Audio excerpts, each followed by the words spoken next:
Ryan Bailey here. Welcome back to my YouTube channel.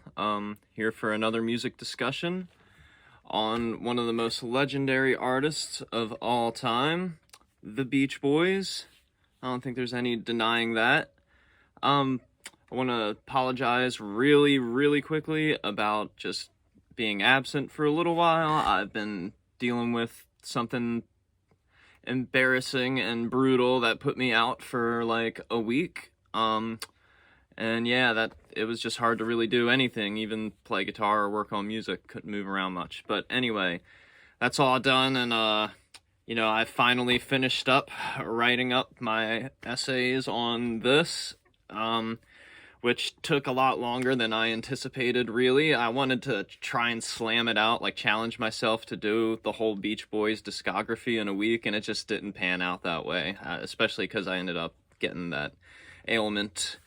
So, anyway, I would like to move into this as quick as possible. I'm going to do it's probably one of the briefest, like, brush-ups on my history with them real quick, and try to move through this. The Beach Boys do have 29 studio albums. Okay, so, for starters, they're one of the, like, bands that, like, I guess I wasn't really, like, aware of as a young kid, but after, like, getting into them, later in life, like, it's just crazy, the nostalgia that their songs bring back, even if you're not sure that you've heard them, like, you hear these songs and it's like, it takes you back to this time. Like, I can remember when I was, like, a kid in the 90s and, like, Kokomo was fucking everywhere. I remember they had the Muppets and they did, like, Surfin' USA or something on there.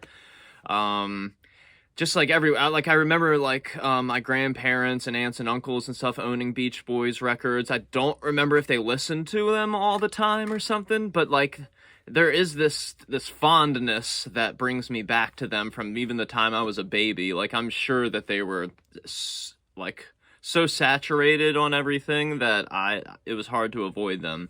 I just don't have the greatest memory in the world, so I couldn't really tell you, unless it's something that my family has told me that I enjoyed back when I was a kid. I probably don't remember it. All I can go back to is those nostalgic feelings I get when listening to the songs, and who knows where they come from.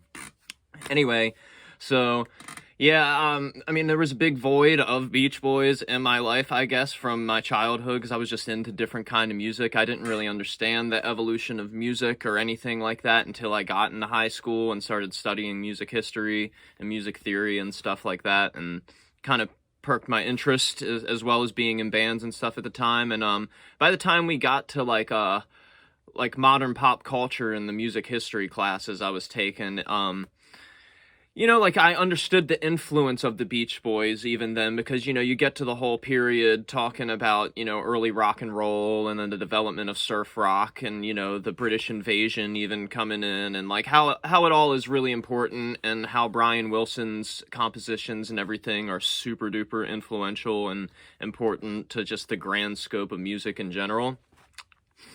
But I gotta say, with what I was into at that time, like, to me, the Beach Boys were just I Get Around and Surfin' USA, and yeah, I knew, like, Wouldn't It Be Nice, and, like, some of the Pet Sounds stuff and Good Vibrations, but I can't say that I was, like, super into them. It was just more of, like, a respect thing. I was always, like, super into the Beatles, like, no matter what, and a lot of those early rock and roll acts, but the Beach Boys, to me, like, it's like, I don't know, I guess I was too young to really understand it, like, as a teenager. And then, I was just into heavy metal and all kinds of different, edgier, harder music, unfortunately, really. As much as I love metal, don't get me wrong, it's weird to bring metal up in a Beach Boys video, but yes, I still love metal music, but, I mean, you can't deny the beauty of just some music just as it is, whether you like harder music or not. And that's kind of where the Beach Boys have ranked up for me, is because, as soon as I started, I guess experimenting with different kinds of other musics and, maybe taking some psychedelics back when I was, a younger adult, kind of opened my mind to a lot of different worlds in music that I hadn't thought of before. And I clearly realized that these things were only going to help me in becoming a better musician and writing better songs. really just being a better person in general. Like, I mean, if you can't enjoy the Beach Boys, man, I feel like there is something truly, like, dark inside of you, you know, something that you're not trying to let out, and, like, because they should put a smile on everyone's face at some point, like, in their catalog, you know. I'm like, by no means are they perfect. We'll get into that very shortly, as you will see. But yeah, so got super into them when I started experimenting with more music, mainly Pet Sounds, because it was just like everybody, you know, ever talks about, like, oh my god, if you want to hear a great album, great sounds, you gotta listen to Pet Sounds. And of course that, like, blew my mind the first time I really dove deep into that album. And, you know, still didn't get too into them, and then, like, life goes on, and, like, you know, I started getting more into playing bass guitar in different bands, and I also started getting more into doing vocal harmonies in bands and different layers of backup vocals, starting in bands and then getting into my own solo work in general. And that's where this kind of leads me to maybe like a year and a half before COVID times hit, maybe like 2018. I started getting a little heavier into just Brian Wilson in general and just trying to figure out what was in his mind, like trying to make some of these crazy compositions, because I just wanted to expand just my knowledge of theory and chords and harmony and stuff like that. And yeah, you know, as soon as I discovered the whole debacle of Smile and everything like that, and just how crazy and mysterious, like, that middle of their career is, it was, you know, it was hard to not be fascinated with it, with the things that are already interesting to me in music in general. Like, I'm already, you know, a huge prog, you know, buff, and I love avant-garde music, and just anything that's crazy and just a little, even the teensiest bit out there, you know, out of left field. I'm all about it. So, yeah, you know, discovering Smile and everything got me super obsessed, and then, like, you know, just started watching more videos, I guess, and explaining deeper into the history of the Beach Boys in general. And then, like, I was like, you know, I should dive into, like, Brian Wilson's back catalog, like, completely in general, just to do it. And then I realized how daunting it all is, because there's so much. And, yeah, I was just like, I gotta start from the beginning. And luckily, at this same time as I was doing this, you know, I started with Surf and Safari back, and right when, like, COVID started is when I started doing my Beach Boys discog dive. Yeah, it started from the beginning, you know, and then simultaneously watching Love and Mercy for the first time while listening to the very early Beach Boys albums, like, really, like, helped put the whole thing, like, in this perspective for me, and, like, got me even more fascinated and interested with it all. Because you only get to see so many snippets of, like, the early days of the Beach Boys in that movie. And, you know, it helped you dive deeper into Brian's mind and the problems he was having throughout his life. And it just got me more emotionally invested in the whole thing. So, yeah, that was a good idea. I definitely recommend that if you're going to listen to the Beach Boys and you're not really sure what to do. Like, watch Love and Mercy and start from the beginning, man. It's a hell of a ride. So, yeah, got super obsessed with them. I've listened to all these albums. I've listened to all of them at least 3 times, I would say, because some of them I'm not going to really listen to a bunch, and we'll get to that. But, you know, the ones that I really like, I've listened to them so many times, it's really hard to count. Especially, like, you know, some albums that, you know, have been around for a while with me in my life, more so than others that they have. So, without further ado, we'll get into this. I mean, I do want to thank, like, all the people online that are a part of, like, the great community of Beach Boys fans out there for help turning me on to a lot of the knowledge and, or, you know, these albums and songs in general, you know, that I never would have known about otherwise. There's so many people out there that I can thank for that. There's the Beach Boys Talk group. If you love the Beach Boys, definitely go join them on any platform, really. Twitch, YouTube, Facebook. There's also Giggins on here. He does a lot of music reviews and music stuff, but he talks a lot about the Beach Boys and the Beatles and stuff mainly. There's a Laura, got a plethora of videos. There's DJ Lee. He's got a lot of, like, remastered stuff and videos on here. So many people, there really is. There's a Beach Boys basement with Steve Lewis. He's a great dude. Just if you need Beach Boys knowledge, it's out here on YouTube. I don't want to digress too much, but I gotta thank those people for like helping me out a lot with this journey here. Alrighty. Now, this isn't gonna start very positive. I'm warning you now. So, anybody who's a huge fan of the Beach Boys already knows what's coming. But I just want to say that this is going to be all over the place, probably. You know, some people are not going to agree with a lot of these, but we'll see where it goes. Maybe it's a typical conclusion. We'll see. Hopefully I make it through this without many mistakes. A lot to talk about here, so let's do it. At the very bottom, oh man, and I'm already making a mistake because I gotta inform you that I will not be including the Christmas album in these 29 albums. Yes, I know, Wikipedia includes it on the studio albums. To me, a holiday-themed album is never going to be a true part of the discography. And I know they got other albums in here that I'm gonna include that, you know, like, damn, the Christmas album is a way better album than some of these other albums at the bottom, but yeah, I just would be hard-pressed to really include it. I mean, as much as I like it, I like listening to it at Christmas time. It's just a Christmas album, and I don't even really like Christmas or Christmas music that much in general. As good as it may be, it's great, and it is a integral part of their career at that point.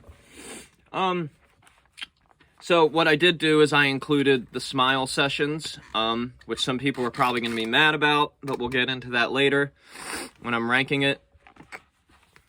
To me, it's just a full presentation of what it was. Like, I know a lot of people argue that it's incomplete, and like, how could you include that in here and not include the Christmas album? But from what you're presented with Brian Wilson Presents Smile, the concert CD and DVD, you kind of get a full representation of what Smile should have been. And to me, the 19 tracks that make up like what is supposed to be Smile are complete enough to me that is the album. I know the Smile Sessions is really a big box set with hundreds of songs. Well, like over 100 songs anyway.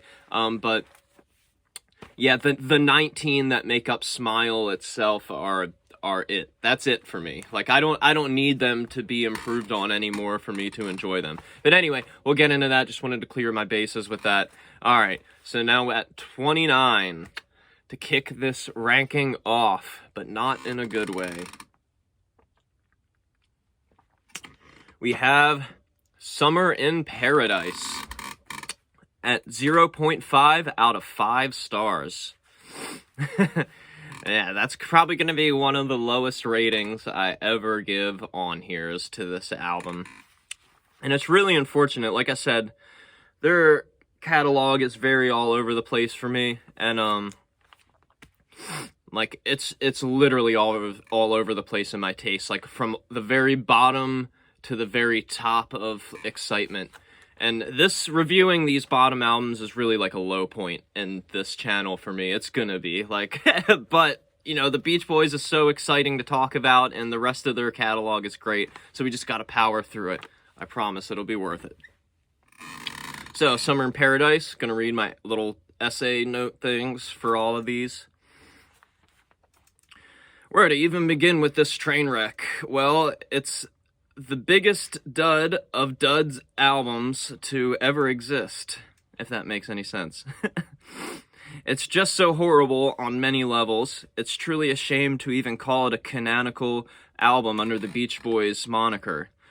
Firstly, and most importantly, the fact that it was one of, if not the first professional album ever recorded using Pro Tools, so drenches the album in the most obnoxious and dated programmed drum sounds I have ever heard. Some of the songs on here literally left me with a headache due to the grating and repetitive nature of these parts. There's 12 tracks of the worst drums ever, and no mix of a real kit either. The decision to make the entire album sound that way totally baffles me. Aside from that making much of this virtually unlistenable, the songs themselves are so terribly written too. More obvious and failed attempts at more nostalgia, cash grab nonsense. The redos of Surfin' and Forever are atrocious and should have never seen the light of day, let alone be considered for an official album. They get completely ruined by them adapting them to the times, so to speak. Most of the rest of the songs range from sound palettes that sound like the band's skills plateaued with Kokomo, to cheesy, over-the-top beach rocker attempts with even cheesier and lamer Beach Boys puns and references to their glory days. Also, if this was meant to be some big environmentalist statement, like the title track suggests, then it failed hard. Like, even the title track with that clear message of it is just too goofy and not convincing. I will say that the one song I do like, in spite of its awful sounding drums still, is Slow Summer Dancin', in parentheses, One Summer Night. And that one's written by Bruce Johnston, not by Mike or anybody else. But yeah, just horrible. I know, I gotta listen to it when I go through the Beach Boys catalog all the way, but God, I just hope I never have to hear the whole thing ever again. One moment. Figures my allergies start hitting me as soon as I start getting into this video.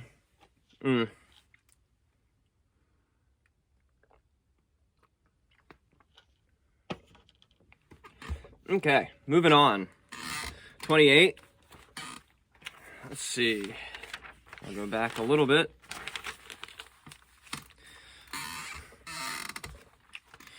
We have Still Cruisin' with 1.5 out of 5 stars. Only 1 star higher than Summer in Paradise.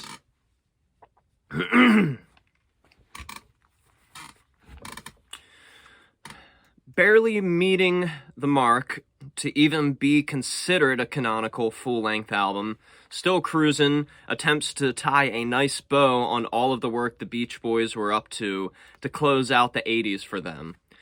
Instead of getting a solid statement of any form, there is a hodgepodge of randomness. The point was to have an album full of songs specifically for soundtracks they had recently been on, which, to be fair, at least half of the tracks are just that. Where it gets fishy, though, is that there are non-soundtrack related songs that seem to be whatever they had laying around at the time.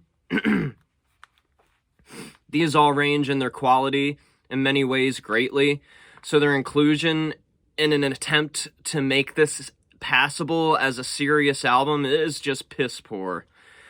Song-to-song flow is made a joke.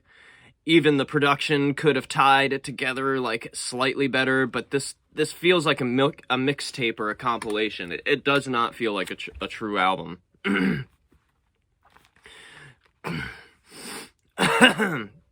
There's some decent songs, though.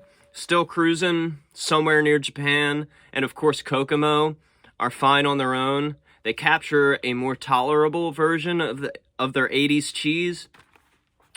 The production and songwriting on them is great too. Just not top songs in their catalog to me. They do, however, feel good when they're amongst the rest of the otherwise questionable track listing here. It would have been somewhat taken away from the whole soundtrack idea because the last 3 tracks, which are classic hits that had been in movies at the time, but if they removed those and just added a few newer originals in their place, even if they weren't that great at all, it would have made the excuse to call this album less pathetic, in my opinion. It's just barely an album, and it has some good songs, but oh my god. Another train wreck. Moving on to another obvious one. Yeah, so still not going very great here.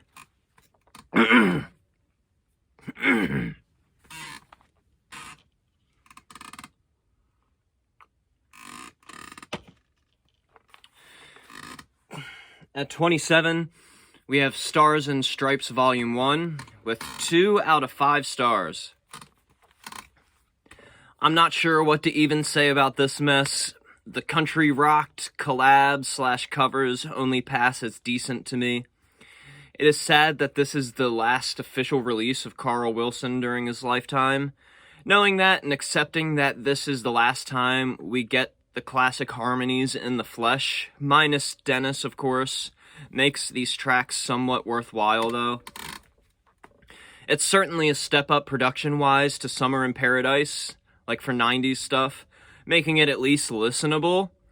It being considered a canon studio album under the Beach Boys name is what kills this for me entirely, though. It's barely a full album in spirit simply because it does at least have the Beach Boys doing backing vocals. The pairings and mashups of genres only work slightly for a couple songs. Willie Nelson on Warmth of the Sun is a nice fit. I love his singing voice, and this song being more laid back suits him. Caroline No with Timothy B. Schmidt of the Eagles is pretty on point too. It's the over-the-top, atypical 90s country renditions of these classics that just lands like a wet blanket for me. A lot of them feature some killer guitar solos too, but I can't just give these a pass for good soloing, unfortunately, as good as some of it might sound. Sometimes the chosen singers like timbre just doesn't fit well, and the arrangements of the song structures get messed with so that it bugs me, and the band really just sounds like your typical country rock cover band doing a tribute to the Beach Boys.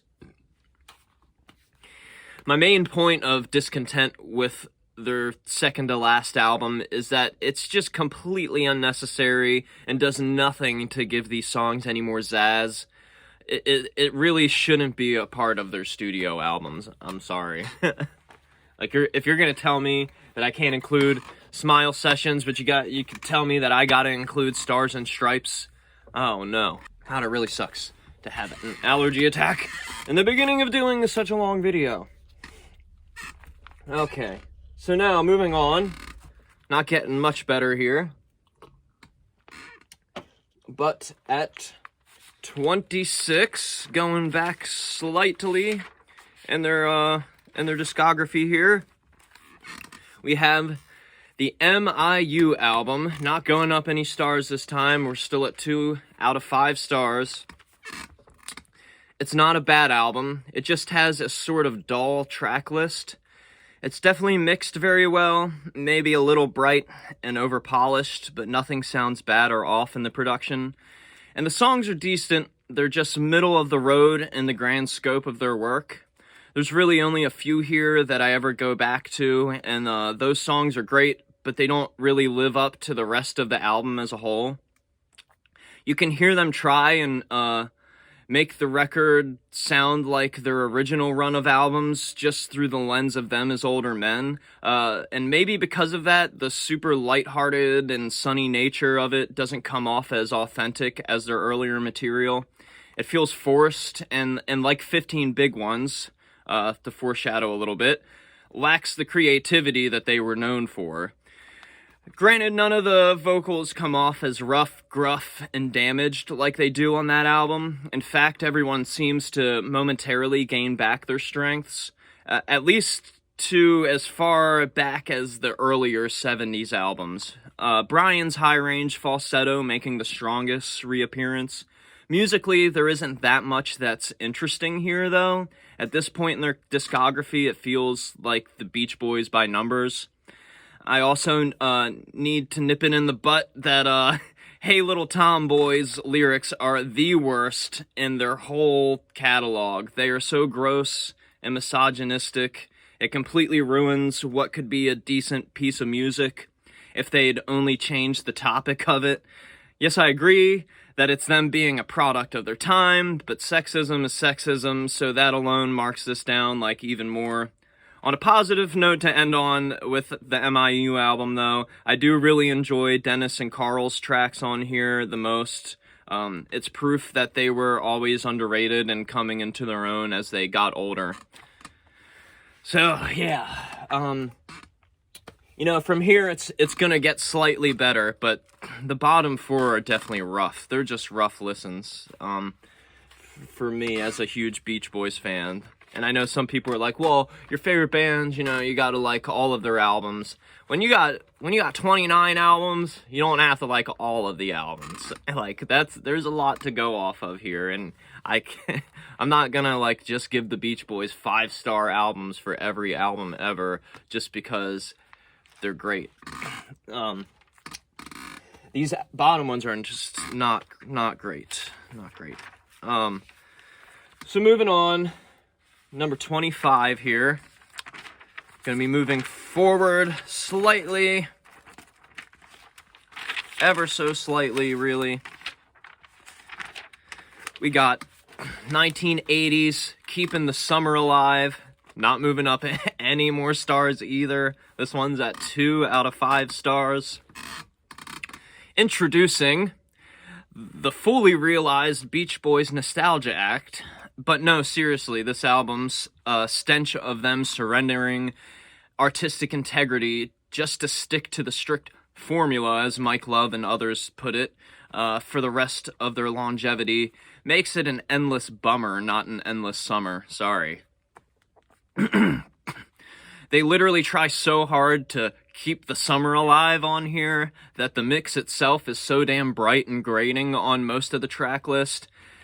A few of the songs on here do not give me this experience and are somewhat of a saving grace for this one.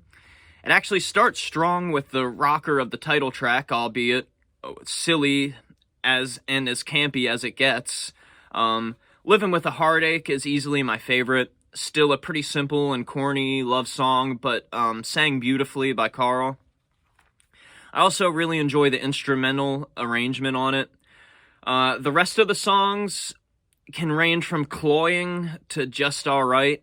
Of course, Endless Harmony is a cool listen, especially as it's the last album track we get with Dennis as a part of the vocal arrangement before he died. It makes for such a sad, almost eulogy of an ending. Not that they knew, like, what was gonna happen or anything, but it just gives you that bittersweet feeling, like knowing the story when you're listening to it. Most of this leaves me wanting to like at least the catchiness of some songs, but there are elements to each that just bug me. Mostly coming down to how certain instruments are placed in the mix, like excessively silly harmony parts and campy lyrics. I get that maybe they just wanted to pull out a funner, less serious album, but in the end, they never quite recover from this, from this point on in their catalog. Luckily, the actual sound qualities of the preceding albums do vary a bit, so there is that slight difference from this one on. But yeah, still not very great there. Try to bust through these bottom ones as quick as I can here. Of course, I gotta talk about them as much as I can to explain my justification for all of this, but trying to bust through it, man, because I want to talk about the top ones a little more. So 24, moving up a slight bit, half star. We got just one of the worst points in their catalog to get to, because this is such a turning point for the worst. You got 15 Big Ones at 2.5 out of 5 stars. Just when they were on the verge of solidifying a new, unique style, they revert back to playing it safe on here. They are not trying to convince the youth that they are in any way hip, but instead reminding those that grew up with them that they can still sort of make music like the golden oldies. And that's clearly what this is. It's the Beach Boys attempting to spark nostalgia to appease those who may have thought they'd fallen off with all that hippie crap. And I say that with great vein. Instead of getting a sonic palette any bit similar to their formative years, though, we receive the sounds of 5 clearly aging singers with cheesier, over-the-top production. The only thing that saves this from being void of innovation is the further use of the Moog and the synths on here, or Moog. I think Moog is how you pronounce it. Not that this is really the album that needed them, nor do they suit the overall aesthetic of it. Like, especially if they're going for a golden oldies thing, like, where did the synths come in on this? It doesn't update this very well at all. Not all is at a loss on 15 Big Ones, though, for me. 15 Big Ones could be reduced to 2 great ones, 8 okay ones, and a bunch of filler as a title. That'd be a long title, but it'd be more suiting. It starts off pretty strong with the first 3, and then teeters, like, between the truly great moments from there. A lot of the tracks are shorter, but for there being mostly covers, it really could have been less than 15 tracks. As aged sounding as they all maybe do sound on here too, they all sound nice on their respective songs. There's just a lack of power and range most of the time. I do sort of love the syrupy, sentimental vibe some of the album puts off, but like I said previously, it's just too bland and cheesy in production, even for my tastes. Like, it just stoops a little too low. Maybe they're giving into demands to gentrify their image and sound, and it's a shame for a group that was always making unique and interesting albums to me. Nothing wrong with them accepting being older. I'm just not sold on this being any sort of, like, returning to form like I think they intended on it being. Like, with the whole Brian's back thing. Like, he ain't really back. He ain't really back on here. You can't tell me he's really back. Alright. Now, for the next one, we're going to be moving way far back. And I hope this isn't a shocker for many. You just got to hear me out on how I feel about this one. Because I really hate putting it this low, but you got to understand what I'm trying to say about it. So, at number 23, still the same ranking, 2.5 out of 5 stars, we have Little Deuce Coupe. And I know this one is like, probably like, oh, it's one of the older albums. How could you put it this low? Well, listen. It's another oddball track list of an album, albeit they're all centered around being about cars, making it sort of a early concept album. I get that kind of being important for it. 5 of the songs on the album are hits from previous LPs, and some are non-album singles or B-sides also previously released. So, in that regard, it doesn't wholly feel like a full spiritual album in, like, succession to the last. Like, the intent of the album has always seemed mixed up to me because of this. Like, what was the purpose of this novelty car song album with rehashed tracks that aren't even re-recordings or updates or anything? With all of that out of the way, though, I do think they stayed very true to the concept, and every song stands well on its own. I'm also grateful for the songs that weren't on previous full lengths on here, as they do further showcase the band tightening up and getting more creative, and they leave us with an impression of where the sound will be headed soon after this one. And there's lots of attitude and energy that's felt through the songs, with it being, you know, about cars, school, and competitive car clubs and stuff. These alone should dispel anyone from thinking they were all about surfing and surf rock in general. Musically, there's not much evolution from Surfer Girl, except maybe the all a cappella A Young Man Is Gone is kind of different. It's a good fun batch of songs, albeit the themes are still quite dated compared to how car culture is today. It's just hard to fathom why this album even exists and how it turned out this way, like with the track list. Like, why didn't they just write new songs? I don't understand, or at least try to re-record them. I just don't get Little Deuce Coupe as an album at all. It's hard for me to include it. It just doesn't feel like real.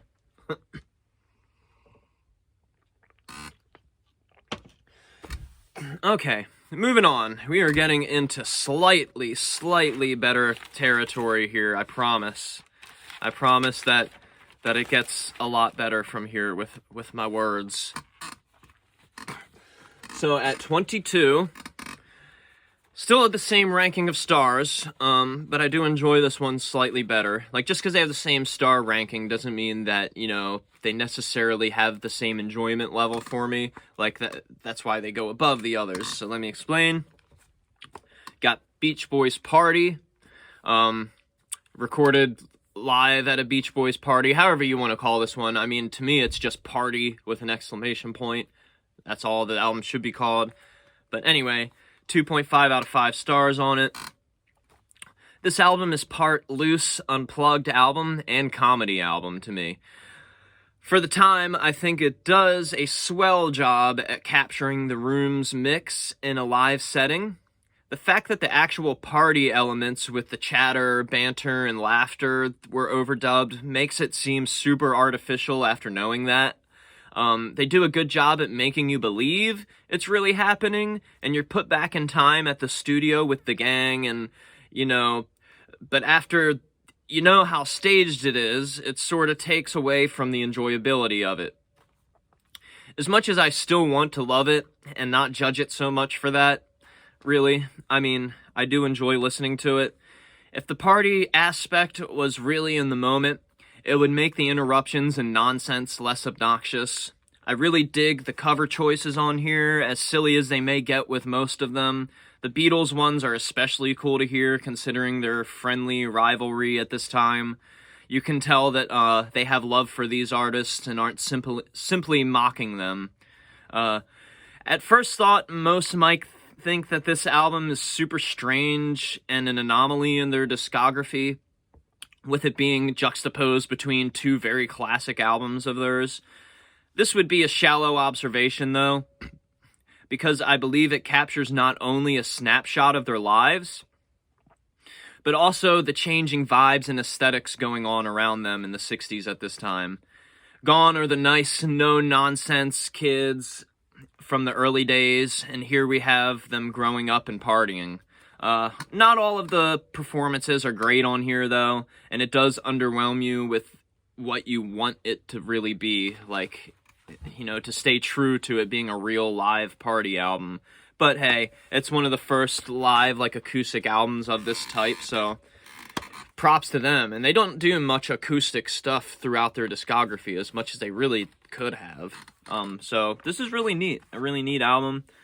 It's just, the banter and stuff just, damn, it's just so fake and just kind of takes away from any of it. And also the covers they do of their own songs on here. I know they weren't trying to be serious at all, but damn, they are just annoying. Anyway, moving on. Going on to better things here. At number 21.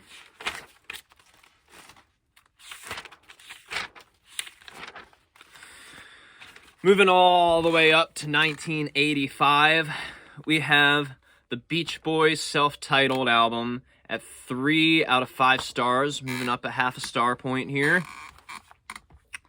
They've gone full embrace on the 80s yacht rock sound with this one, and honestly, it's not terrible. Probably my favorite of their later period albums, because most of the songs themselves are catchy, well-written, and have unique moments for things that don't pop up much in their music. They pull out all of the 80s tropes while still maintaining their nostalgia act gimmick that they were kind of getting into, making it at least a fun listen. Still incredibly cheesy at times, for sure, but not much of it sounds bad. It does still lack much creative improvement, but it's all produced and performed well for a mid-80s Beach Boys album. There is a couple songs that don't work for me, though. California Calling, for example, is an actually decent throwback to the 80s, to the OG 60s style, but the 80s sounding drums against an otherwise like realistic sounding instrumental track is so out of place, it just doesn't work. Other than that, they just don't come off so strong to me. Like It's Getting Late and Crack at Your Love. Like, the rest are definitely keepers, though. Like, I don't want to sound too bad, or like I'm hearkening too bad on this. they provide enough enjoyment to make this worthwhile. The two standouts being with Stevie Wonder's contribution on I Do Love You. They were always fans of one another, so hearing their sounds collide is awesome to me, even though it's in the 80s, not the best period for either of them. The other being Maybe I Don't Know, which sounds like the closest they got to an 80s hair band like kind of song, just ever so slightly. Featuring like a ripping guitar solo from the shreddered Gary Moore. Also, this album has so much Carl lead vocals, and that alone makes it great for me. He was becoming a whole new, stronger powerhouse of a singer in the 80s. Definitely check out his solo stuff if you haven't. And it's on full display here. Awesome contributions from Bruce and Brian on here, too, finally. Both of them whose songs had been weaning from album to album up to here. So yeah, this album's like a half and half kind of enjoyment listen for me. Definitely some questionable stuff, but some stuff that are keepers for me. I enjoy them thoroughly. Moving on though, and hopefully this one isn't very controversial, because I feel like this might be one of the most controversial ones of this whole thing coming up here.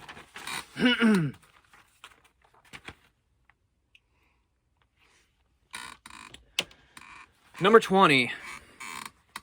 We have the final album, That's Why God Made the Radio, at 3 out of 5 stars. Now hear me out here. Far from a perfect album, but a logical conclusion to their discography at this point. They aren't really changing anything up from the norm, and aside from the more modern production, for better or worse, I put in parentheses, there isn't much of an update from the Nostalgia Act era from the late 70s to 90s that we were already getting. The pitch-corrected vocals were not a good choice at all either. While they don't completely ruin it for me, it makes a natural-sounding band sound super tacky against these robotic harmonies. Still beautiful and always great to hear the surviving members together, but I'm not sure any of the pitch correction was necessary. I would much rather hear a version of this without it.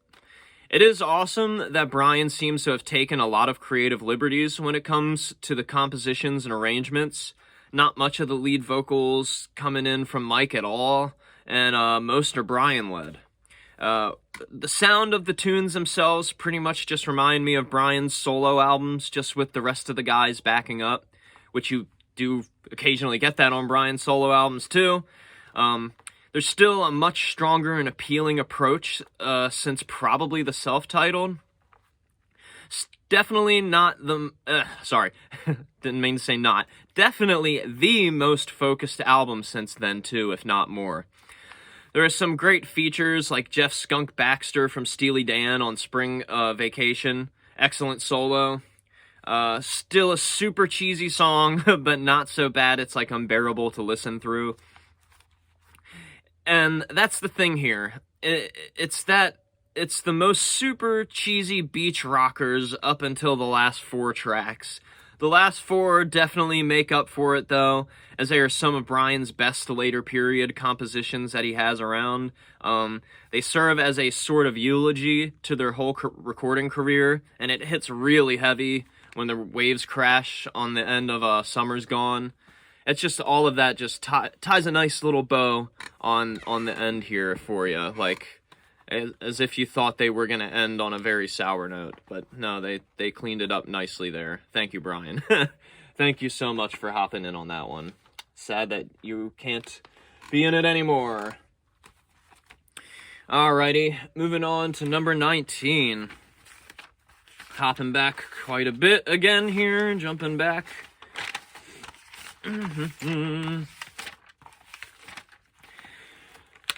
Alrighty. Number 19, right at the tail end of the 70s, we get the LA Light Album. A Light Album in parentheses, whatever you want to call it. To me, like, it's called LA because they were trying to have it be representative of Los Angeles, I think. But calling it Light Album just seems weird. The whole concept of this is weird with the title. Anyway, it's at 3 out of 5 stars. Definitely their most typical late 70s album in terms of the genres like tackled on here, and the production throughout. Definitely not a cohesive or consistent track list by any means either. There is such a mixed bag, and from song to song, it feels like you are drastically flipping through different channels, albeit through that late 70s Beach Boys filter. With that said, it's got mostly solid songs as a whole, aside from the two obvious duds. And not to defend Here Comes the Night or Shorten and Bread too much, but the actual sound and performance of them isn't terrible or obnoxious to me at all. They are totally out of place and throw you out of the vibe of the otherwise beautiful tracks that surround them. Plenty of the songs are just early yacht rock sound palettes, and yeah, they aren't necessarily the most interesting pieces of music in this catalog, but they are all very nice. The vocal performances on them are all stellar, obviously. I pretty much prefer every one of those to anything off of 15 Big Ones or the MIU album, for sure. There's still a cheesiness or corniness to them, like those two albums, but the compositions themselves vastly are more interesting, honest, and beautiful. The production, while not consistent throughout, is more appealing to me too than those two as well. Honestly, if they'd rearranged this track order a bit and spent more time making the production tighter from song to song, it could potentially save it from much of the harsher criticisms that it gets. This is a traditional. God, I'm messing up so bad now. This is a transitional album too, though. Not much from Brian again, or really Mike either.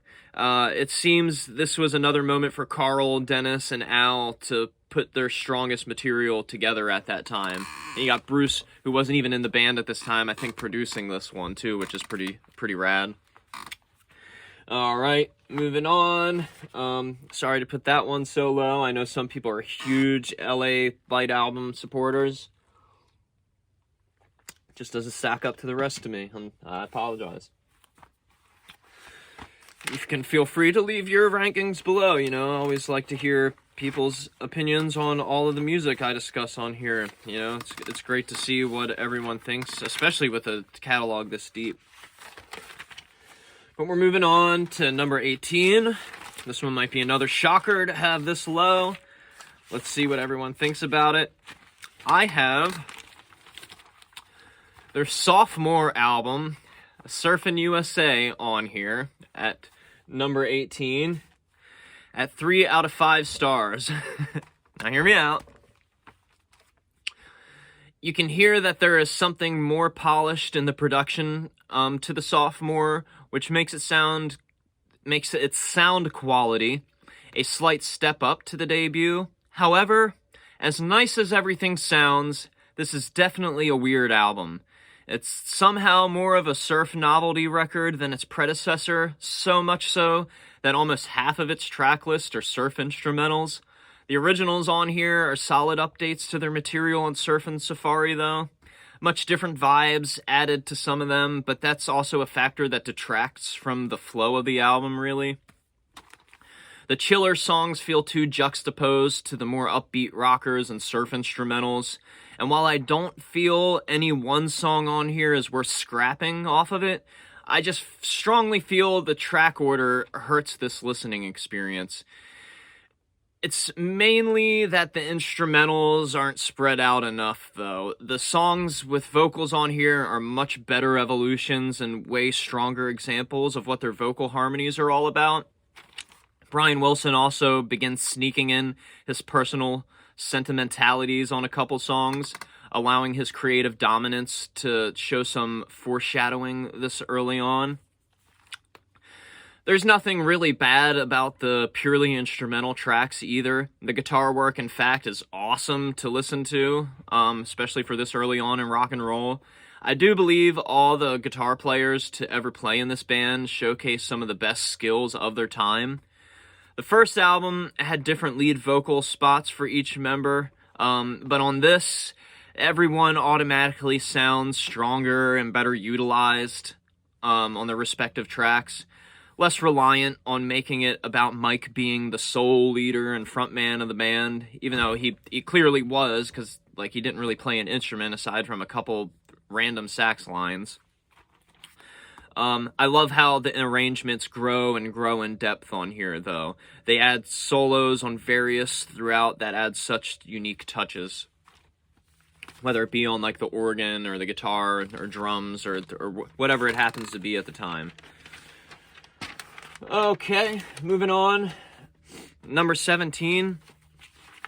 Maybe this one is controversial, maybe not. To me, this one really makes sense here, but it does hurt to put it this low, because maybe if I had done this when I first gone through the Beach Boys discography, this one probably would have been a little higher, honestly, if I remember correctly. But number 17. In spite of its awesomeness, we have Smiley Smile at 3 out of 5 stars. And I know it hurts me to do this to this one, but it just had to happen. This is such a botched album, but it does hold a sweet spot in my heart for its mostly psychedelic lo-fi charm, signifying the true beginning of that era in their recording career. The attempt at hashing out shittier edits of amazing songs to make up for the real smile to not be released strains it, though. Almost 50% of it are worse versions of key Smile tracks. I mean, I feel spoiled with being in 2023 here and having access to how Smile should have been. I can imagine that having even heard this tiny of a glimpse into Smile for anyone that was desperately waiting to hear what the hype was all about back then was probably riveted by this in some way, or grossed out, who knows. Most were probably dually shocked upon hearing the roughly stitched together incompleteness of the real Smile tracks on here, though. It's a poor excuse for them not completing it, and there really should have been more thought put into making Smiley Smile something different. I don't think it's ever more so present that the times are a-changin' for the old clean-cut Beach Boys and their entire catalog than here. There are some very interesting pieces that never last too long and border on goofy, like you're listening to a comedy rock album, and lunacy like you're on some bad trip.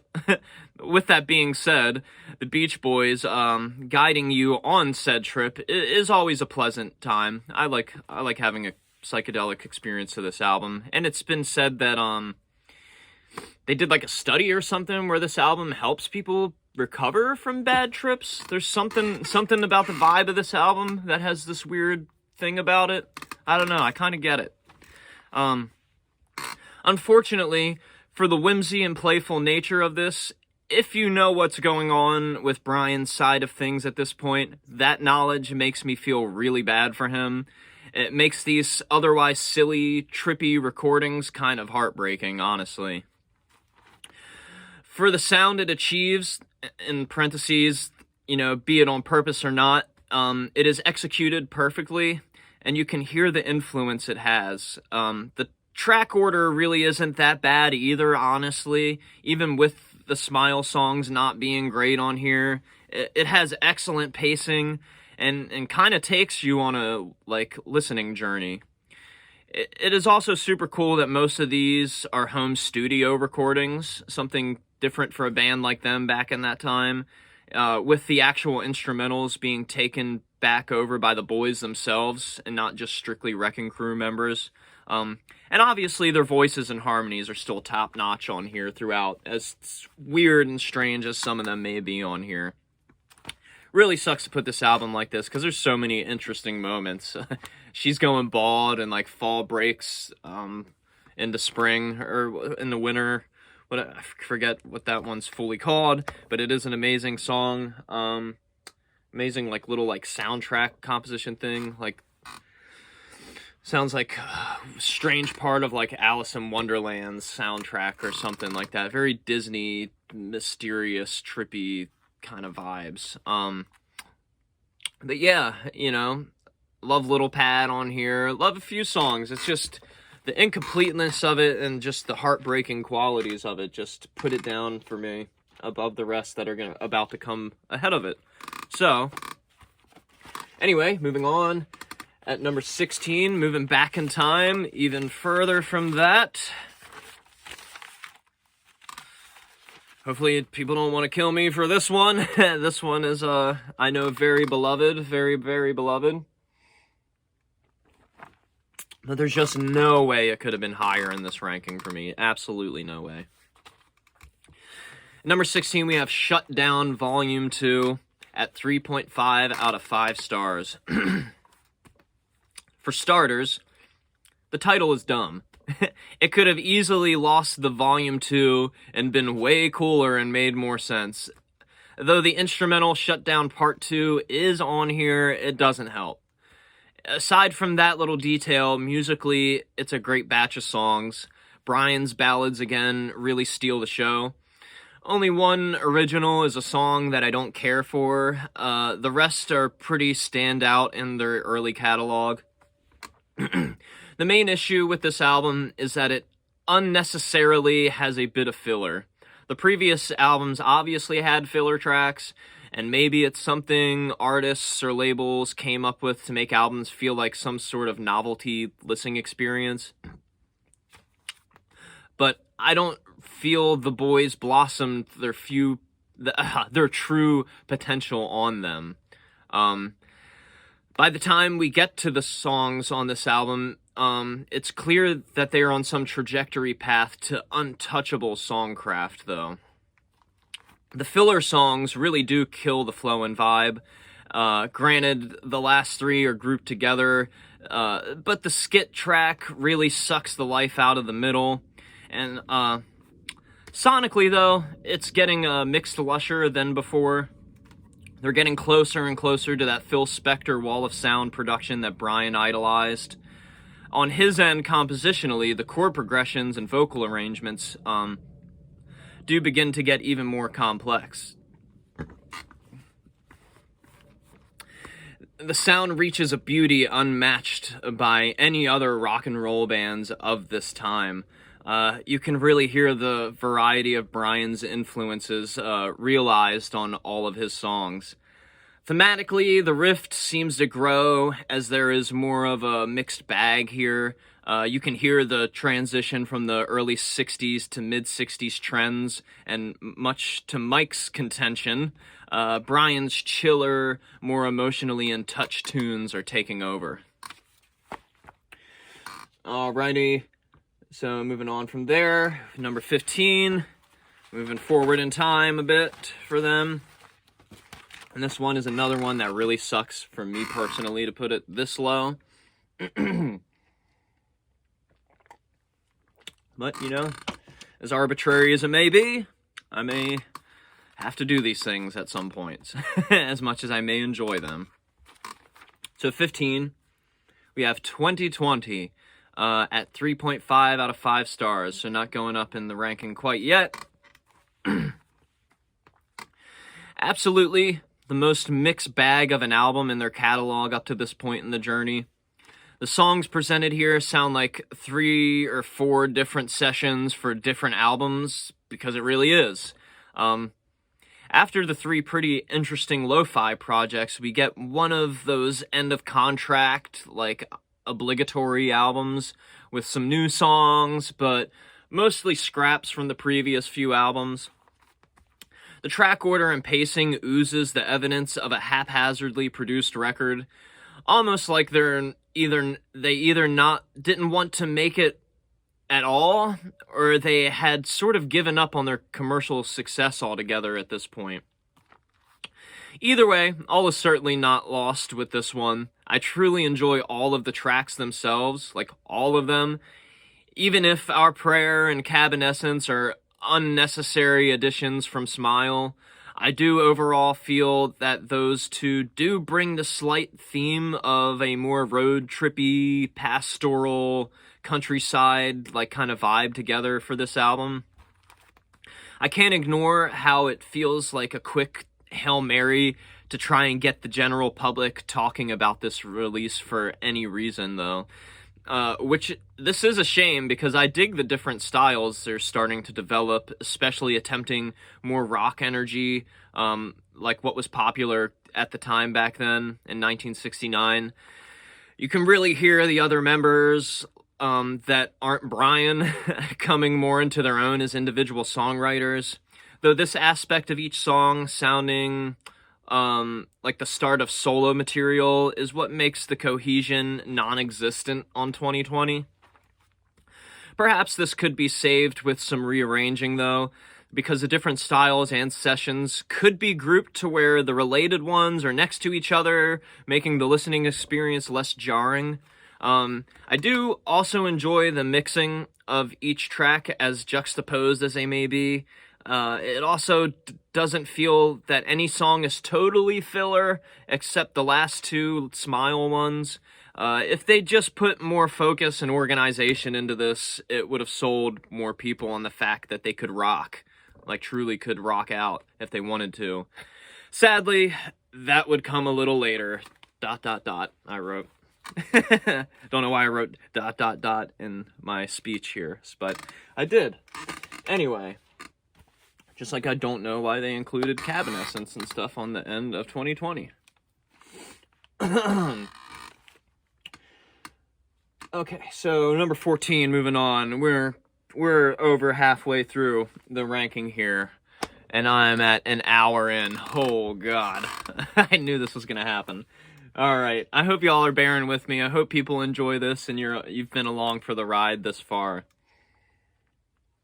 I don't blame you if you skip around through it. It's all good. You know, I know some people probably just want to see where everything lands. They don't want to hear me talk so much about everything, but I want to. It's fun. It's fun to go this in depth with them. It's 14. Gonna be busting in to try and get to this top 10 here. We have going all the way back to the beginning.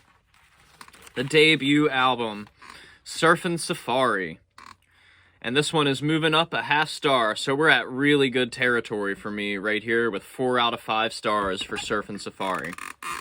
I know some people maybe don't enjoy this album as much, but it's really important for me. It's awesome to hear them this young and so early on in rock and pop's history, and yet still honing in an identity that made their style unique during this early era. They definitely pull directly from their influences for the time, but add enough of a twist to every song to let you know what their sound is going to be about right out of the gate. Some of the themes are a bit dated, but it's all in good fun. I've always felt their albums were good timestamps of the years they were released in, for better or worse, as timeless as many of their albums are. The lyrics really reflect their youthfulness, so the dated themes don't really bother me when you realize they're teenagers singing about, just what they did back then. With that being said about their age, they really have perfected their performances on each of these tracks in the short time that they all even picked up music and started a band. Carl and David's guitar skills were especially impressive on here. I know David Marks wasn't in the band long, but his guitar work was awesome for back then. Him and Carl were such a team. Obviously, the arrangements themselves stand out off the bat. Everybody does the right thing in just the right spots. The vocal arrangements aren't as prominent on every song here as they would be later, but when the group vocals are used, they add so much nuance and set them apart from most rock and roll bands of this time. They were fusing so many genres long before it was a thing to typically do that in pop music.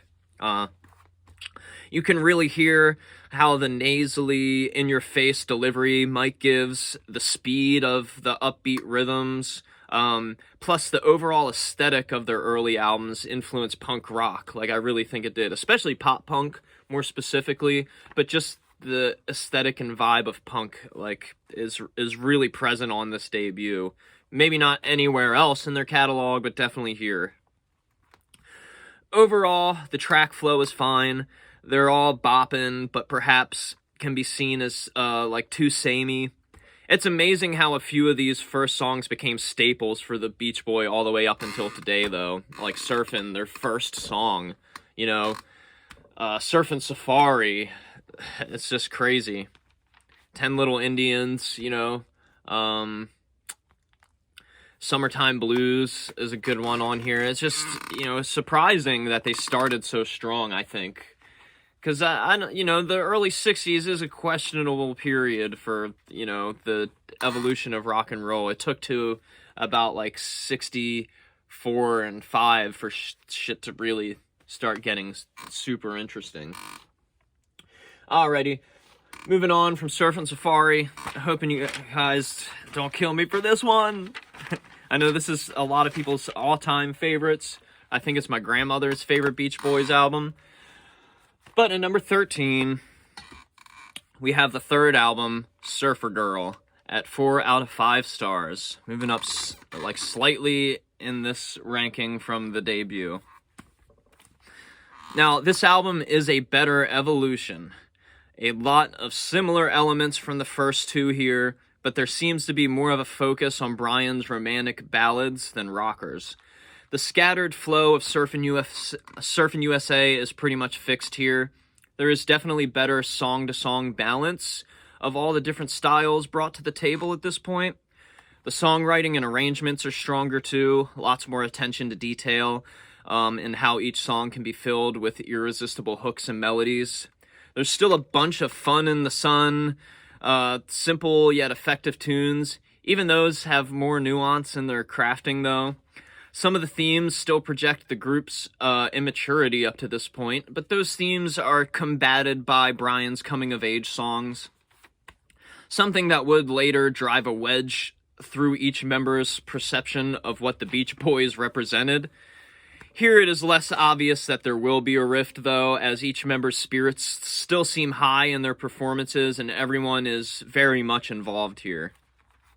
Perhaps one thing that may foreshadow later disdain is the Wrecking Crew's further additions into filling out the more grandiose orchestration of some songs. As much as certain members may have thought it was weird to have outside session players on the record, they do add nice characteristics that, again, like most sonic aesthetics they were honing in, adds to their unique blend of styles. The sharing of lead vocal duty seems more fairly spread out here. More leads from Brian than before. The guitar work is similar, but more subdued in the overall compositions than the previous two LPs. Still good playing throughout, and enough to keep me interested, though. More importantly, this album is where their multi-part harmonies become the forefront of their sound, and that's why this ranks above some of the other earlier albums for me. It really is just an important turning point for them, and every song is amazing. Alright, now moving on, we got I know this one's going to be controversial. I don't even need to like question that. I just know it is. Maybe for some people, like, it's not as thought of as highly as others, but for me, I know that I catch heat for not thinking as highly of this one. Though, I mean, obviously, we're all the way at number 12 here, so I do like it. But anyway, we got one of their most transitional of albums, Summer Days, and in parentheses, and Summer Nights with 2 exclamation points, at 4 out of 5 stars. So I haven't gone up in my star ranking yet. This is not perfect to me. It's not as much of a rocker as All Summer Long, but is similar in the context of this being one last youthful summer fun album before things would take a hard left for them. With that being said, though, there are plenty of foreshadowy precursor moments alluding to sounds, styles, and arrangements soon to be heard on Pet Sounds. Also, similarly to Pet Sounds and ironic to what the cover and title portray, there is lots of songs about love and heartbreak. It's just done more so through the sonic palette of the early Beach Boys albums, like the first 4 or 5. Pretty much every track here is great. I'm Bugged at My Old Man feels like filler amongst the rest of the lot, but it's good fun and hilarious. The version of Help Me Rhonda on here isn't as enjoyable as the Today version to me either. There are certain things about the mix and arrangement in comparison that just don't do it for me. Otherwise, it's pretty flawless. I mean, the pacing is well thought out on here. It's got a nice ebb and flow with the different tempo variations. Mike seems to have taken out of the forefront to allow each member to spice up the track list with lead vocalists pretty much changing song to song. Carl's vocals specifically coming more into his own. I love how upbeat this album is. It's very joyous in its vibe. This may have to do with it coming after Today, and with the continued combination of the Beach Boys' early sound with the Wrecking Crew.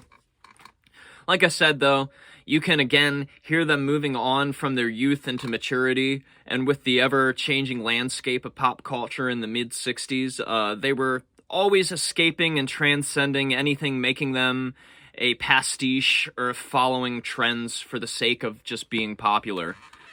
Though this album was just, the record label and probably Mike and Al and stuff being like, let's just return to the formula and not do, interesting, artful music. Let's just make gimmicky music, which, granted, this is a great example of gimmicky music, like probably the best ever, but, they just have way better statements. For me, personally, including the next one, which came before this one, at number 11. So we're about to break into the top 10 here. Woo! Finally almost there.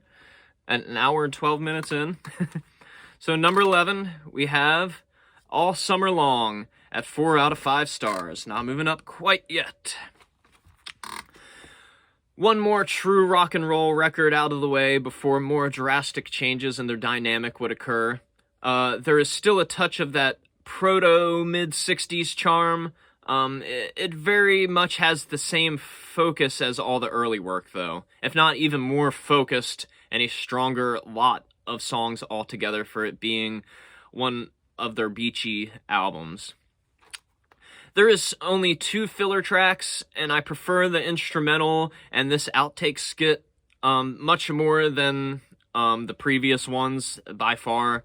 Carl really rips up his solo on Carl's Big Chance. And I actually find much of the studio banter here to be genuine fun and pretty hilarious. The placement of them only barely detracts from the experience as a whole too, which is good. I love that there is more attitude and a few more songs with, they made it that you can hear that there's a direct influence to punk again, like just more upbeat and driving rhythms, if that makes sense, the way that I phrase that anyway. Like Wendy, Don't Back Down, what's the other one? Little Honda, like those ones, they're amazing. They're like great rockers. These songs are top-notch, irresistibly catchy, and still bring a slightly more nuanced update to their OG sound. There is such a crispness to how this one sounds, too. Much brighter than Shut Down Volume 2. There is a sad lack of Dennis lead vocal songs for one of their early albums, but I will say that the balance of Mike and Brian songs is achieved better on this one. This is easily their strongest album front to back, like, so far in their listening experience. Like, if you're starting from the beginning and going to the end, All Summer Long, you can obviously tell this is just the most solid at this point. I don't know, it seems obvious to me anyway. Alrighty, we're finally at the top 10 Beach Boys albums for me. Having got out a lot of negativity there, unfortunately, I hate to be negative about such a positive band, but there's darkness to them, as much as they may have hit it. I mean, hit it very well, from most people. We are moving forward in their discography from All Summer Long, though. Way forward a bit, like in terms of sound, not in terms of years. They changed very quickly in short years here, as you will find when listening and discovering their music. All right, so at number 10, and man, this one, all these hurt to rank at all, but and like to put any of them lower than the rest, but it's got to be done, right? Number 10 though, we got Wild Honey, still at 4 out of 5 stars. Contrary to critics and sales at the time, I would say the Beach Boys have bounced back from a train wreck like Smiley Smile in the strongest way possible.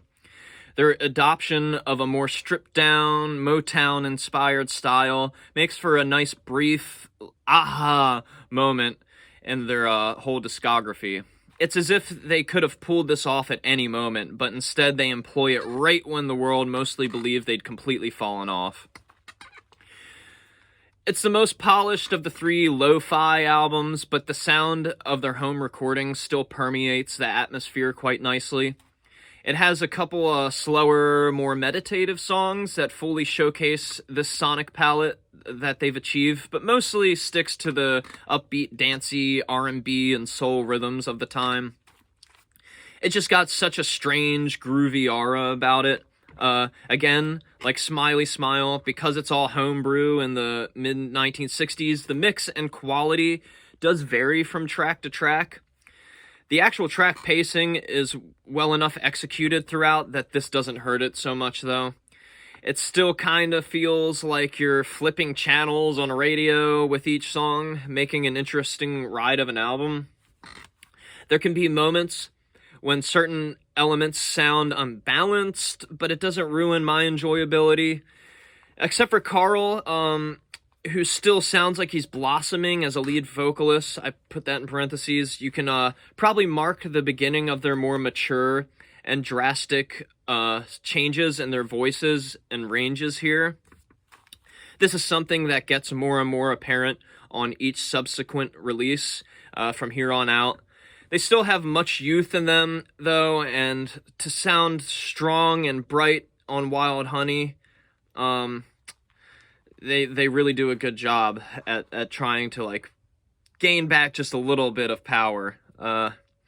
Speaking of maturity, the lyrical themes reflect more of their adult lives in the free love era going on. It's quite clear they want fans to know the early days are long gone, but their creativity and tenacity as a unit to craft incredible tunes will only grow from here. I do believe that to be true, very much so. Alrighty. Moving forward even a little further. Definitely more further than the last jump here. This one hurts to put, at number 9. We got, at number 9, Carl and the Passions, in quotations, So Tough, at 4 out of 5 stars. Even though this album, hint hint, is not so tough. I don't get that is a subtitle, but yeah, the Carl and the Passions is fine about it, because it almost does sound like a completely different band on here, but the So Tough thing, just throws me off. Anyway, from the start of the opening track, you can tell there is a whole new band. Blondie Chaplin and Ricky Fataar's additions as main members of the Beach Boys, as well as their overall more rootsy ventures at this time, has led to the adopting of the jam band aesthetic. This short-lived era is one of my favorites of their whole career, as I believe they make the transition so slight and tasteful. Most are probably turned off by, most traces of the OG Beach Boy sound being absent, but I can't help but love Carl's reign over the band at this time. It was much needed for someone to step up, and he proves to be the most formidable of all of them. He also pushes them in a direction that is more aligned with what I enjoy more out of music, so I can't complain. As much as a lack of identity can be felt, all of that aside, the songs themselves are mostly some of the strongest they've got, with only a couple feeling a little mid-tier. They all sound superb, overall, and once again, it gives the album a character of its own. There is a slight juxtaposition between the looser performed rock songs and the more ornate ballads, because it kind of sounds like two different bands on two different albums. There is a good division between them on each side, though, making the pacing not come off so flawed. I also enjoy both styles as presented. It just doesn't make the most cohesive project they've put together.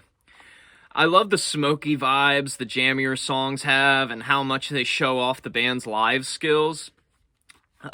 They'd been tapping into that a bit on the previous 3 albums from this one, but these songs seem to be made for the purpose of jamming them the fuck out for, like, ever. Like, Blondie and Ricky joining definitely makes this style more authentic for the Beach Boys, and they sound so good for being so young and breaking the OG band, like, from, you know, their shell, from their style that everyone knew them for.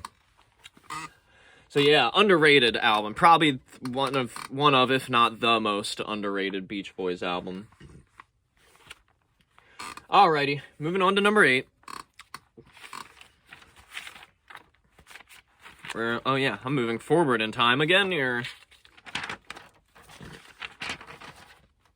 I told you, this one was going to be all over the place. It's so many big jumps. Alrighty, so, number 8, and again, hurts to put this one, like, at 8, but we got Love You, or Beach Boys Love You, with 4.5 out of 5 stars, hopping up a 0.5 star, finally. I know some people maybe don't feel that way about this album, but I certainly do.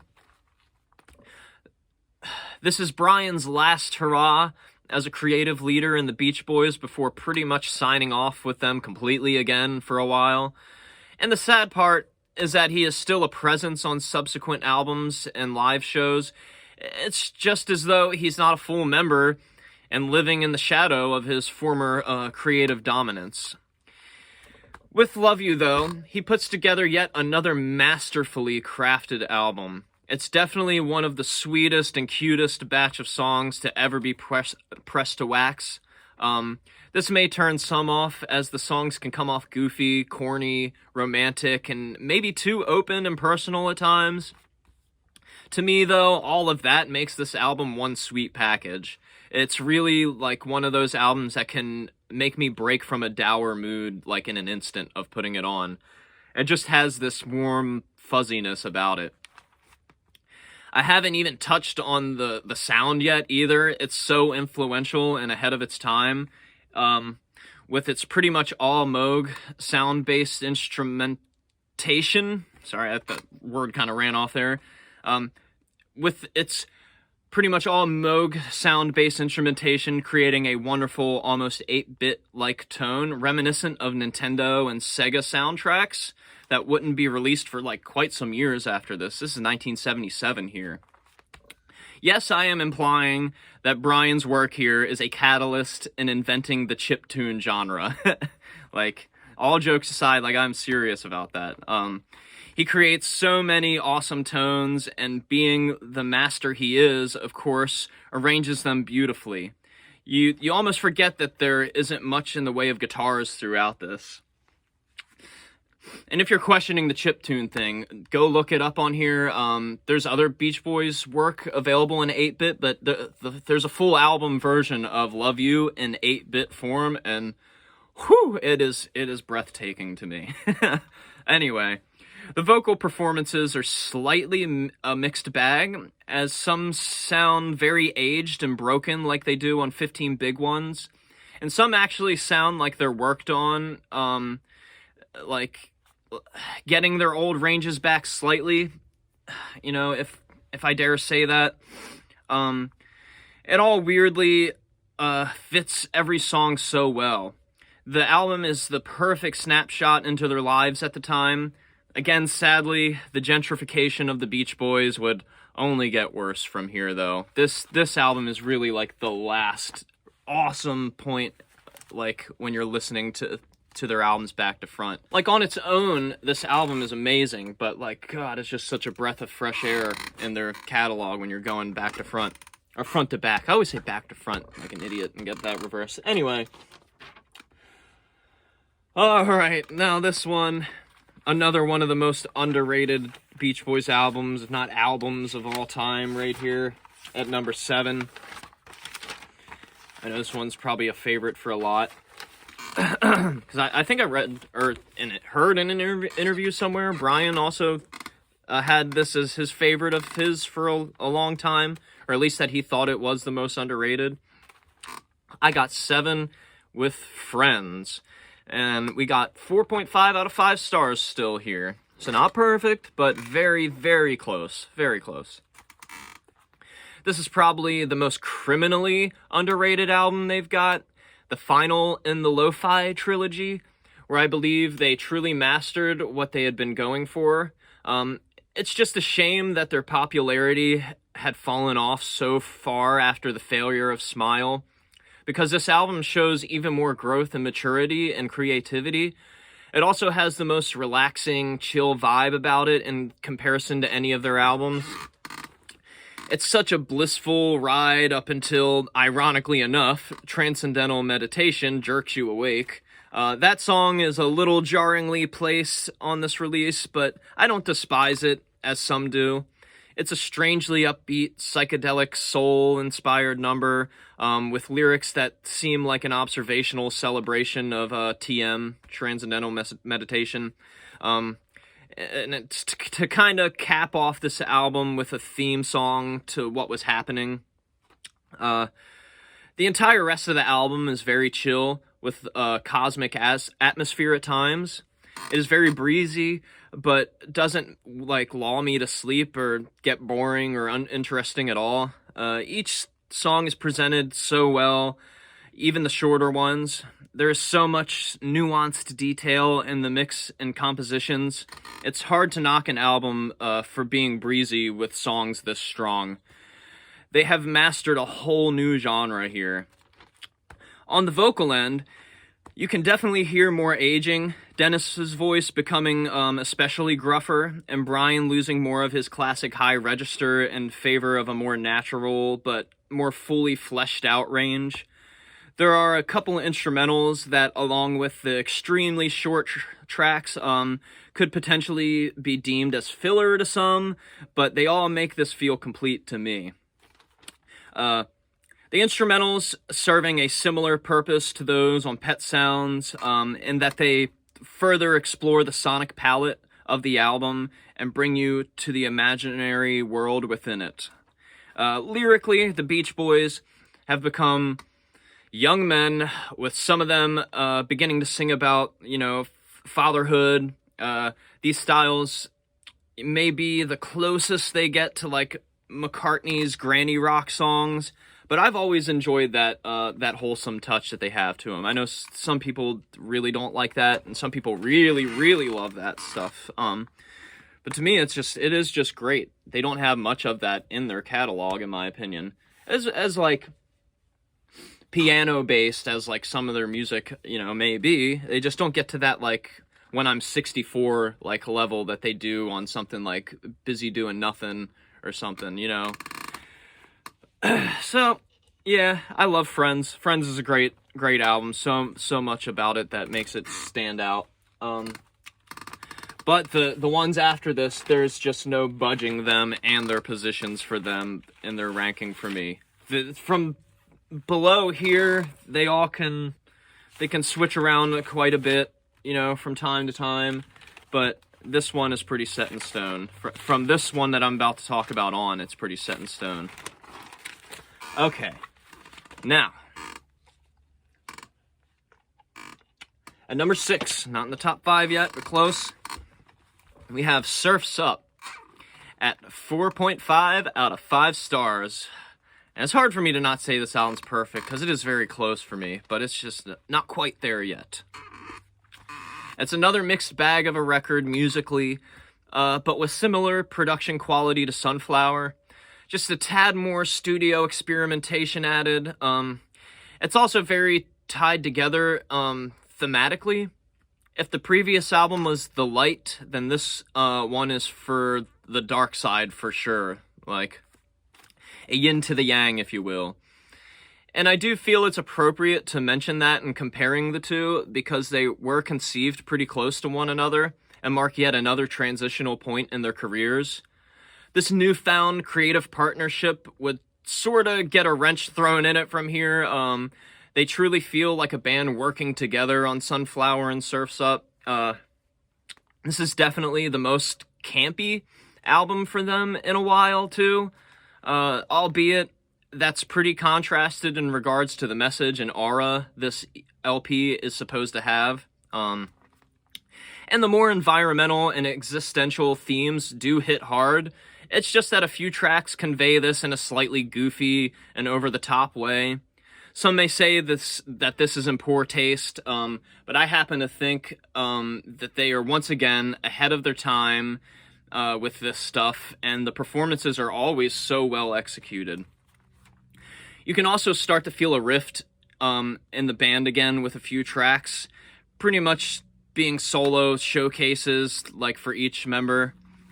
As strong and as each composition may be, I love the sound of the band captured at this time. The lineup would soon change a lot from album to album after this, so to hear this combination of that like original cosmic soul sound and the psychedelic rock thing they achieved so well by this point in the early 70s, the iteration of the band at this point is so out of this world. It creates the perfect vibe. Naming the album Surf's Up and including said track from Smile does feel like a pretty cash grab move at getting people interested in this album at all, but at least the artwork tied with, with carrying the messages that they want to spread, it helps this album, and it clearly marks a dark period of much needed change to come at this point in the 70s, and within the band themselves. Alrighty, so we're at top 5 now. Oh yeah. And man, this next one did move around from the last time I had thought about my ranking on them. But there's certainly no budging this now. As much as I do, God, I hate to say anything that could knock this album down. It's so close to perfect. At number 5, we have Beach Boys Today, or just Today with an exclamation point, at 4.5 out of 5 stars. Once my probably second favorite or third of theirs. Alright. Right away, you can hear a difference in the style of production. From the album cover alone, with their change into more springtime outfits, you know this album isn't just going to be summer fun in the sun. There is still a good bit of rock and roll tunes, but lots more sophistication and variation in the mix. Track list is nicely split, putting the energetic numbers up front and the more romantic ballads in the back. Like, that was done very well. Even in this split in styles on each side, the themes of young love and blissful nostalgia emanate from every song. All things that they had previously utilized, but not with as much conviction or finesse as on here. I hear a desire to be taken more seriously as musicians, to not just be known as party all the time, rock and roll, band members. There is so much maturity in their short tenure as a band up to here, and because most know how history proceeds from this album, the foreshadowing is so clear. There's so much clairvoyancy on Today. Brian wanted to write and sing about topics more emotionally honest to him, and he was combated at every turn by those who simply wanted to continually bank on the gimmick of the early Beach Boys. The drama hasn't fully, ensued by this one, but the division in tracks and less Mike-led like ones speaks volumes to me. The divvying up of lead vocals is done so well here, though. Every member gets an excellent spotlight at some point in this track list. At this point, they have cemented themselves as one of the best and most interesting vocal harmony groups of all time. All of the instrumentation is fantastic. They blend each member's playing with the Wrecking Crew's additions, making it slightly more unique from Spector's Wall of Sound that they were kind of embracing. It's similar, but it's got its own vibe about it. Also, the outtake filler at the end, it doesn't really bug me. The Bull session with Big Daddy, it's fun, and for once feels like more like added bonus content than before, because it's like at the end and it doesn't like split up anything in the track list. I know for some reason that really dumbs down this album for people, but I like it. It's cool to hear them hanging out. Like, it's better than the goofy added banter on Party to me. Yeah, so moving on to my number 4 from today.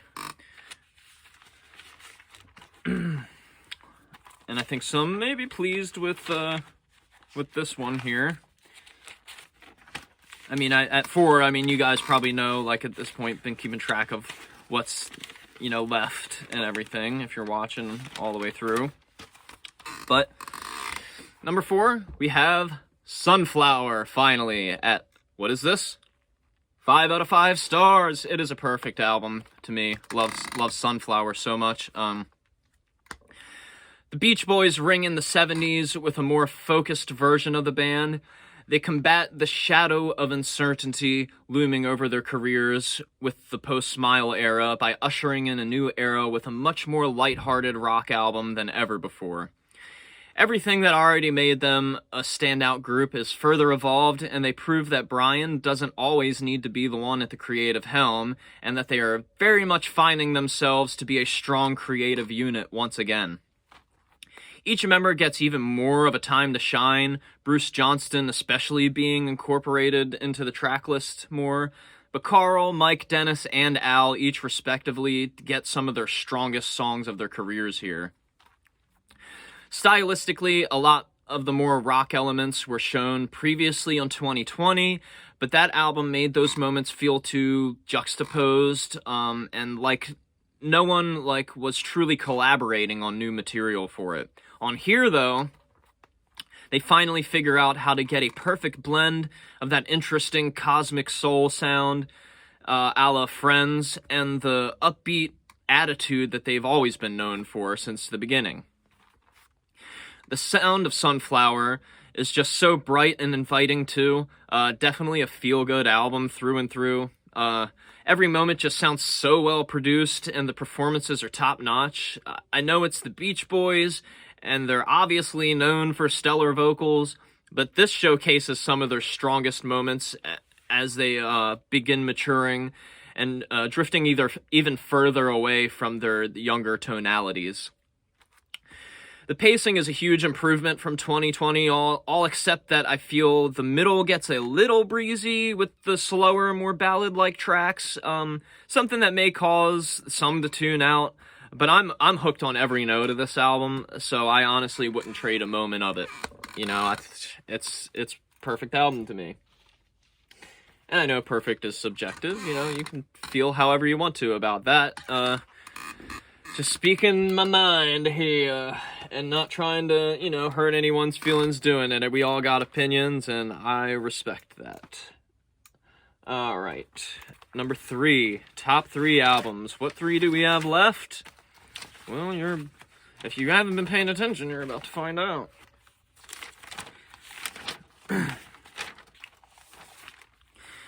Alright, so at number 3, we have Holland at 5 out of 5 stars. Another perfect release to me. And maybe last year even I would have told you that I like this album more than Pet Sounds.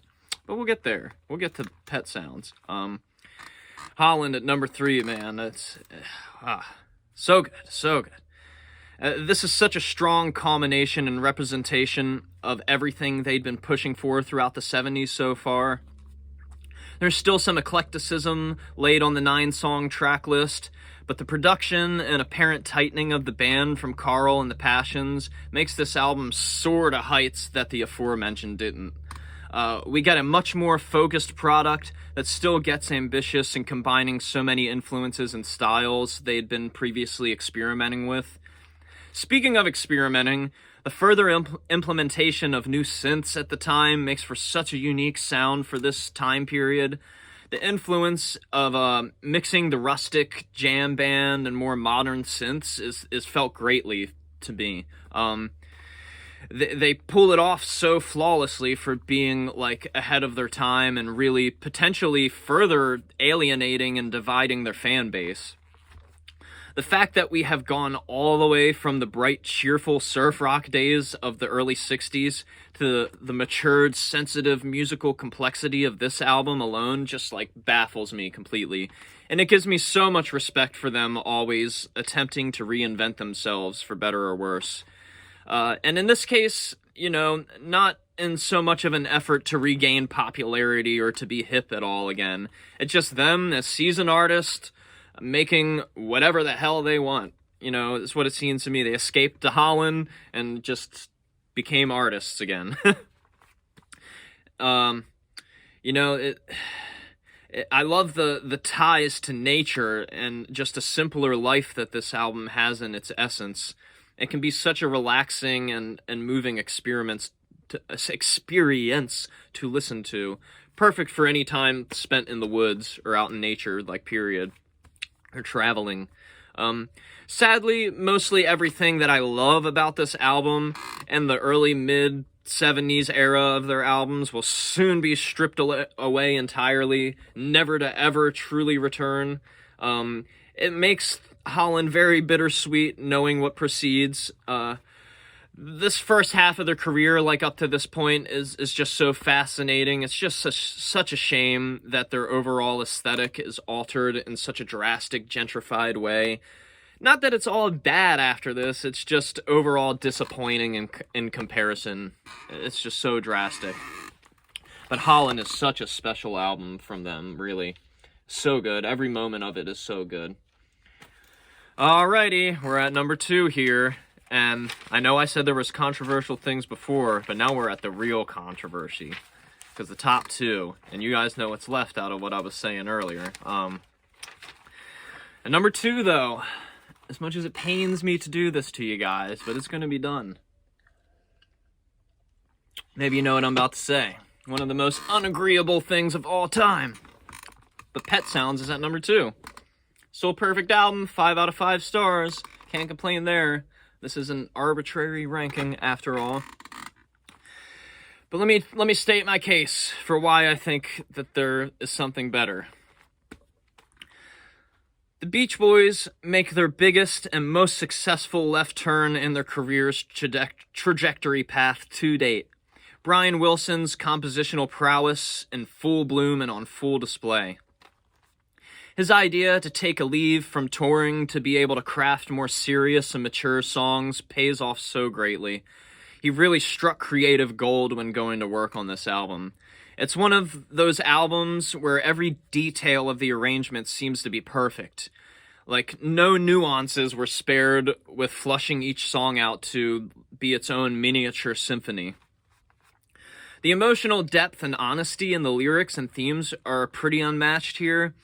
There was much of these feelings being pent up and suppressed by Brian and the ways the Beach Boys went about their creative process up to this point.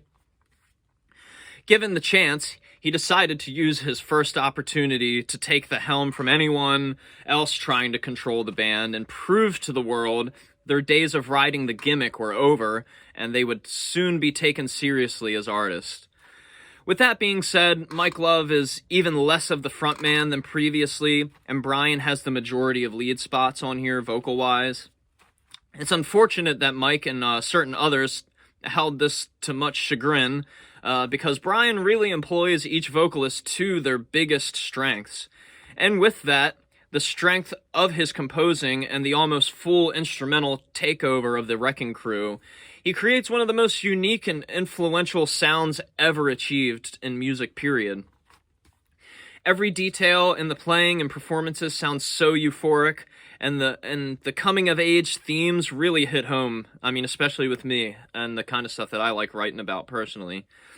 Even with Sloop John B., it flows flawlessly, and never leaves me second-guessing any moment of it, as much as that song is like a rendition of a traditional song. It does have dating back to being one of the earliest Beach Boys song inclusions, so that's how it got started. Al asked Brian to record an early version of The Wreck of the Sloop John, And that somehow came into this somehow. I mean, I know it distracts from what the album's talking about in general, but it still sounds good. It has the Pet Sounds vibe, so it's no doubt worthy of being on there. This album really just sounds like it was made on another planet, though. It does not sound from planet Earth. Like, I know it has very human qualities about it, but, like, no real human could have composed these things, right? Like, I'm just kidding, but it's just otherworldly, and it puts you in another world, like great albums should. All right. Sorry to move away from Pet Sounds and stop talking about it. I know everybody just wants to talk about Pet Sounds all day, right? But, what do I consider better? Well, the one thing that I said that I was going to include on this when taking out the Christmas album.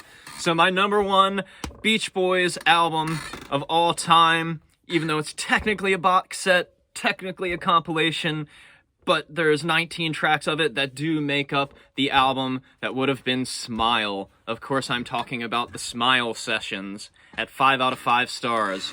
Don't agree with me about this?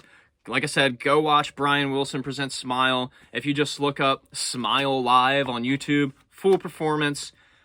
Don't tell me you don't get what I'm saying. This album is complete enough for me, and let me tell you why. As if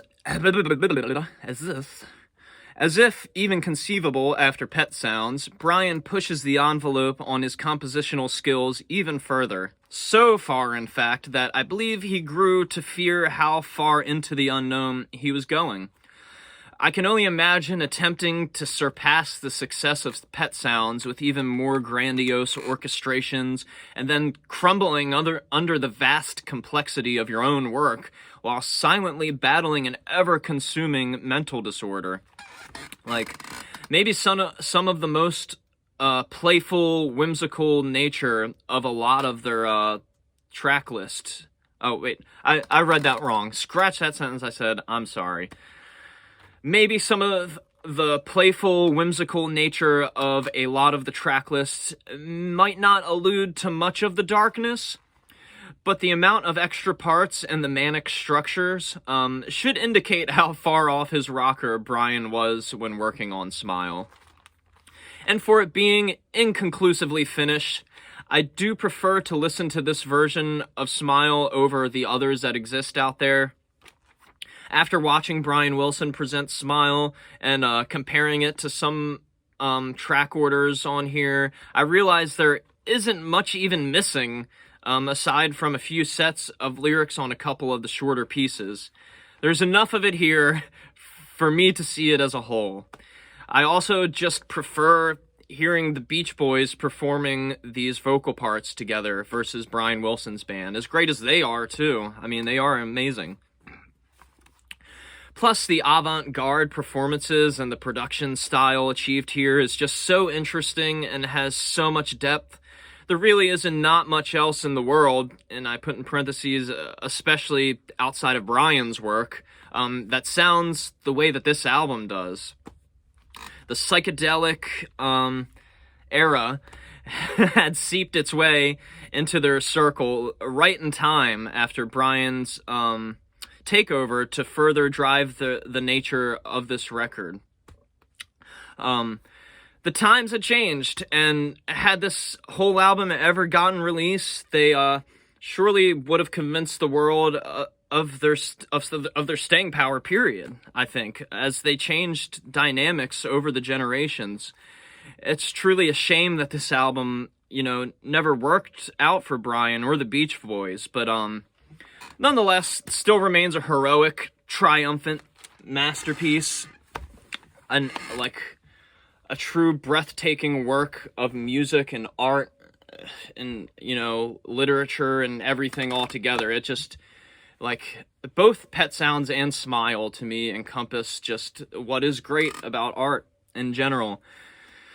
But yeah, we have reached the end here. Talking about all these albums that so changed my life, discovering them, they're so good, can't stop listening to them, never will probably for the rest of my life. So, thank you, Beach Boys and Brian. And for real, a huge thank you to any of you that sat through this whole hour and 50 minutes so far with me. Longest video yet. I'm gonna try and crank out some more of these, but I think I'm gonna start doing this in like seasons where I do like a bunch for a while and then take a little bit of a break trying to plan out what's gonna be next on this channel. So if you're down to support me and down to see what's coming next, and you liked this mammoth of a review here, or you like some of my shorter ones, just let me know. Let me know if you like the long ones. Let me know what you like about, you know, the way I make these videos. If you think I can make improvements. I know obviously I could, just in terms of the software I use and stuff. But yeah, this is going to be one of the biggest projects I've ever done in my life, reviewing the Beach Boys. It might not seem like much to most people, but it took a lot out of me to really do this. So I will see you in the next video tomorrow, hopefully tomorrow anyway, with my top 10 songs, or top 10.